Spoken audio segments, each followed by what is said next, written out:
News One Express. Cuddalore மாவட்டம் ஸ்ரீமுஷ்ணத்தில் இரவான்குடி கிராமத்தைச் சேர்ந்த தங்கராசு, அவரது மகன் தனராசு. இவர் கடந்த 30 ஆண்டுக்கு மேலாக மனைவி, குழந்தைகளை விட்டுச் சென்று கிடைக்கும் வேலைகளை செய்து வந்த நிலையில், கடந்த 5 ஆண்டு காலமாக ஸ்ரீமுஷ்ணம் பகுதியில் பிளாஸ்டிக் பொருள், பேப்பர் என பழைய பொருள்களை பொறுக்க வியாபாரம் செய்து வந்தார். இந்நிலையில் நேற்று முன்தினம் வழக்கம்போல் வியாபாரம் முடிந்த பின் தனராசு புதிய பேருந்து நிலையத்தில் இரவு நேரங்களில் உறங்குவது வழக்கம்.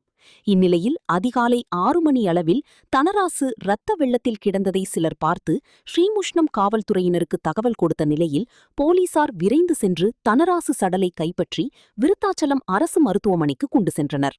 இதனைத் தொடர்ந்து ஸ்ரீமுஷ்ணம் சப்தஸ்ரீ சேர்ந்த பட்டுசாமி மகன் பாலமுருகன், வயது 40, சற்று மனநலம் பாதிக்கப்பட்டவர், டீ குடிப்பதற்காக வந்தபொழுது தனராசு கொழஞ்சி என்ற பெண்ணிடம் பேசிக் கொண்டிருந்த நிலையில் இருவருக்கும் வாக்குவாதம் ஏற்பட்டது. பாலமுருகனை பல அவதூறான வார்த்தைகளால் திட்டிய தனராசுவை கான்கிரீட் கல்லால் பாலமுருகன் பலமாக தாக்கியுள்ளார்.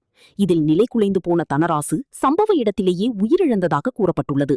இதனால் அக்கம் பக்கத்தில் உள்ளவர்கள் போலீசாருக்கு தகவல் தெரிவித்து வழக்கு பதிவு செய்து சிறையில் அடைத்தனர். செய்திகளை உடனுக்குடன் தெரிந்து கொள்ள லைக் பண்ணுங்க, ஷேர் பண்ணுங்க, சப்ஸ்கிரைப் பண்ணுங்க, மறக்காம கமெண்ட் பண்ணுங்க.